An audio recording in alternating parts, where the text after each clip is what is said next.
ಮಗು ಹುಟ್ಬಿಟ್ಟಿತ್ತು. ಅವ್ರು ಹೇಳಿದ್ರು ನಿಮ್ಮ ಮಗು ಗ್ಯಾರಂಟಿ ನಾವು ಕೊಡೋಕ್ಕಾಗಲ್ಲ ಅಂತ. ಐಸಿಯುನಲ್ಲಿ ಇಟ್ಟಿದ್ರು. ಡೆಲಿವರಿ ಆಯಿತು. 10 ದಿನ ಹಾಲು ಕೊಟ್ಟಿಲ್ಲ ಮಗುಗೆ. 10 ದಿನ, 13 ದಿನ, 14 ದಿನ ಆದರೂ ಹಾಲು ಕೊಟ್ಟಿಲ್ಲ, ನಮ್ಮ ಕೈಗೂ ಕೊಟ್ಟಿಲ್ಲ. ಅವರು ಹೇಳ್ಬಿಟ್ರು ನಿಮ್ಮ ಮಗು ಯಾವ ಟೈಮಲ್ಲಿ ಬೇಕಾದ್ರೂ ಸಾಯ್ಬೋದು, ಹೇಳೋಕ್ಕಾಗಲ್ಲ. ಉಳ್ಕೊಳ್ಳೋದಂತೂ ತುಂಬ ಕಂಡೀಷನ್ ಆಗಿದೆ. BP ಕಮ್ಮಿ ಆಗಿದೆ, ಉಸಿರಾಡೋಕ್ಕೆ ತೊಂದರೆ ಇದೆ, ನಾವೇನು ಹೇಳೋಕ್ಕಾಗಲ್ಲಮ್ಮ, ಯಾವ ಟೈಮಲ್ಲಿ ಬೇಕಾದ್ರೂ ಸಾಯ್ಬೋದು ಮಗು ಅಂತ ಹೇಳಿದ್ರು. ಅದಕ್ಕೆ ನಾವು ಇಲ್ಲಿಂದ ಅಲ್ಲಿಗೆ ಬಂದಿದ್ದಾರೆ. ಅವ್ರಿಗೂ ಡೆಲಿವರಿ ಆಗಿತ್ತು ಹೆಣ್ಮಗು ಅಂತ. ಹೆಣ್ಮಗು ಆಗಿತ್ತು. ಅವ್ರು ಹೇಳಿದ್ರು ಅಲ್ಲಿ ಬೇಡ್ಕೊ ದುರ್ಗಮ್ಮಂಗೆ ಒಳ್ಳೇದಾಗುತ್ತೆ, ನಿಮ್ಮ ಮಗು ಉಳ್ಕೊಳ್ಳುತ್ತೆ ಅಂತ.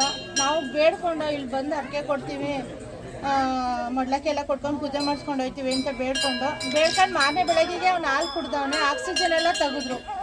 ಹುಷಾರಾಗಿದೆ, ಇವಾಗ ಚೆನ್ನಾಗಿ ಆಗಿ ಬಂದಿದ್ದಾರೆ. ಯಾವ ತಂಗಿನಿಂದ? ನಾವು ಬೆಂಗಳೂರಿಂದ. ಖಂಡಿತ ನಿಮಗೆ ಈ ಪಾಪ ಆಶೀರ್ವಾದ ಮಾಡಿಲ್ಲ, ಆಶೀರ್ವಾದ ಕೊಡಲಿ ಅಂತ. ಅವ್ರು ಎಷ್ಟು ಕೊಟ್ಟಿದ್ದಾರೆ.